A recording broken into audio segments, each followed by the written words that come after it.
Hello, this is Alec Baldwin. I'm sure you're tired of hearing my voice, but I wanted to welcome you to the theater, so I brought along the one and only Kevin Kline. Thank you, Alan. Welcome to Two River Theater and this performance of Hurricane Diane. The plot of the play is that the god Dionysus, if people are familiar with the Euripides play, the Bacchae, it's a kind of a rip or a take on the Bacchae. I have returned, and it begins. Euripides wrote the Bacchae over 2,000 years ago. Dionysus, the Greek god of wine, fertility, theater, and ritual madness, gathers women as acolytes to honor him and prove his power. This time, instead of the Greek city-state of Thebes, Dionysus appears in Red Bank, New Jersey. The time is right for me to return and take what's mine.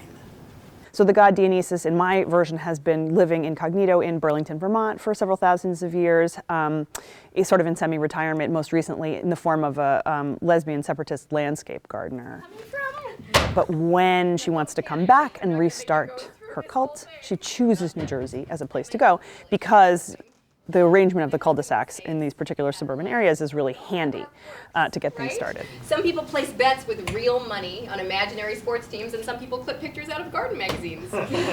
Which one causes more harm at the end of the day?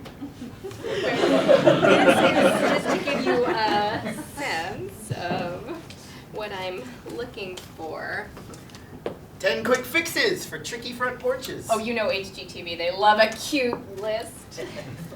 6 hot mulches you need to spread right now.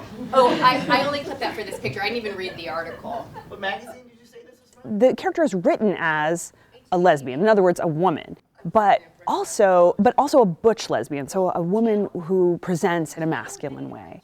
I mean, partly just because I have a preoccupation and interest with, what that kind of gender is like for people in the world, but also the character of Dionysus, or the mythical figure of Dionysus, is always figured as gender fluid.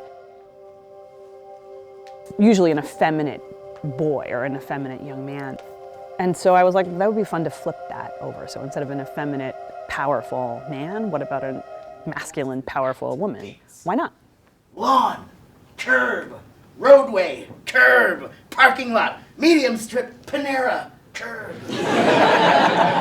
Each remaining little parcel Dionysus, aka Diane, is played by Becca Blackwell, a trans actor who exists between genders. She seduces the suburban women and convinces most of them to give up their suburban lifestyles, starting with their lawns. She stood right here in this kitchen and told me she was going to rip out my lawn. Because it's one small way that people in a place like Red Bank can try to slow climate change. Holy Diane! What the holy hell? Sorry, ma'am, I didn't mean to scare you. What is the matter? The play asks questions about climate change, and it wants to think about the relationship between these communities, like as figured as this cul-de-sac in the play, but in general, our communities, and the catastrophes that may be awaiting us in the future. Here we go! It does help that Madeleine's funny. God of the vine. What's a little wind of the god of death and Here we are in Monmouth County, New Jersey, and Madeleine's wondering about what's all of our relationship to those higher powers, and in the very concrete example of what are we going to do about weather and what is happening with climate. Playwright Madeleine George has a history with Two River Theater Company. Her play 7 Homeless Mammoths Wander New England premiered here in 2013. And in 2016, she became Two Rivers' first Mellon Foundation Playwright-in-Residence.